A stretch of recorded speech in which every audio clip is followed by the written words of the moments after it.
sistem peredaran jantung. Sebelumnya, perkenalkan, nama saya Refa Amzaini, Nama saya Siva Salsabila. Nama saya Zahfitri. Nama saya Farizoya Dwi Nur Anissa. Nama saya Yulia Ramadhani. Ayo saksikan video kami. Sebelum kita membahas tentang anatomi fisiologi sistem peredaran jantung, ada baiknya kita membahas tentang anatomi jantung terlebih dahulu. Di sini saya akan membahas tentang ruangan jantung. Ruangan jantung itu terdiri dari dua. Pertama ada serambi dan juga bilik. Serambi itu disebut dengan atrium, sedangkan bilik disebut dengan ventricle.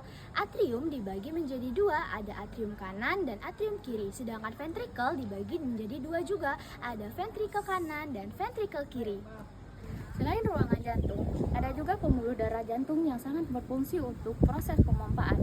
Yang pertama, ada vena cava yang berfungsi untuk mengalirkan darah ke seluruh tubuh ke jantung. Yang kedua, ada arteri pulmonalis yang berfungsi untuk membawa darah dengan kandungan oksigen yang rendah ke paru-paru. Selanjutnya ada vena pulmonalis. Vena pulmonalis ini berfungsi untuk menghasilkan darah yang kaya akan oksigen dari paru-paru ke jantung. Nah, yang terakhir ada aorta. Aorta ini berfungsi untuk mengedarkan darah yang kaya akan oksigen ke seluruh tubuh. Oke, baiklah. Sekarang kita masuk ke siklus jantung. Siklus jantung terbagi menjadi dua. Yang pertama ada sistolik dan yang kedua ada diastolik. Sistolik yaitu ventrikel berkontraksi memompa darah keluar kanan ke paru-paru dan kiri ke aorta. Yang kedua ada diastolik. Atrium mengisi ventrikel dengan darah, kanan menerima dari tubuh dan kiri menerima dari paru-paru. Selanjutnya saya akan menjelaskan tentang jalur peredaran darah pada manusia yang dimana terbagi menjadi dua sirkulasi utama, yaitu peredaran darah kecil dan peredaran darah besar. Peredaran darah kecil dari jantung ke paru-paru yang dimana jalur ini mengalirkan darah kotor dari jantung ke paru-paru untuk tukar gas.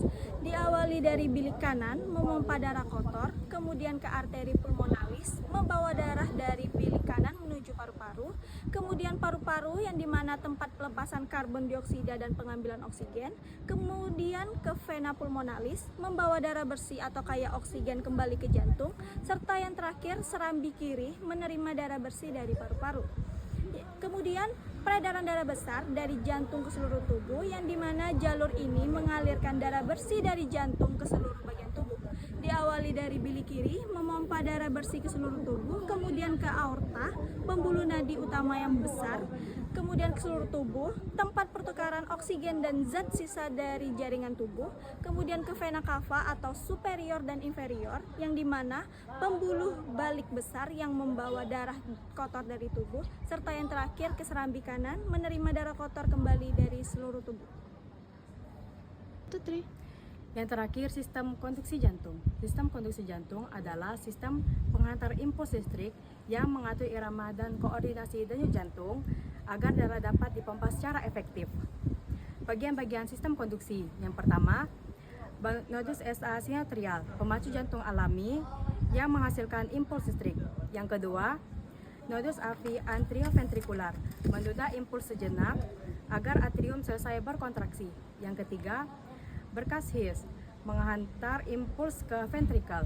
Yang keempat, serabut Purkinje, menyebarkan impuls ke seluruh otot ventrikel sehingga ventrikel berkontraksi bersamaan.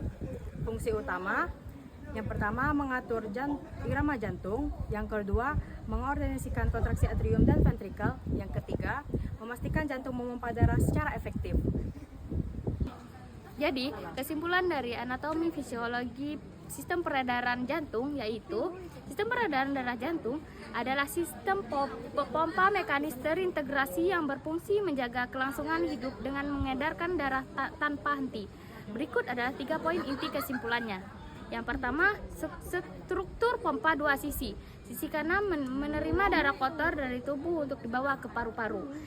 Sedangkan sisi kiri menerima darah bersih dari paru-paru untuk diedarkan ke seluruh tubuh.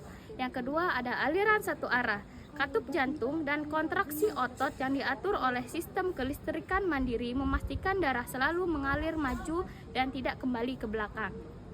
Yang ketiga, penjaga keseimbangan tubuh.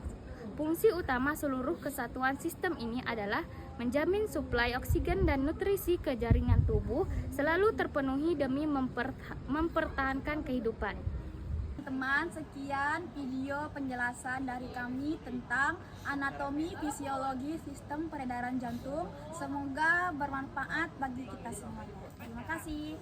Wassalamualaikum warahmatullahi wabarakatuh. Dadah semuanya.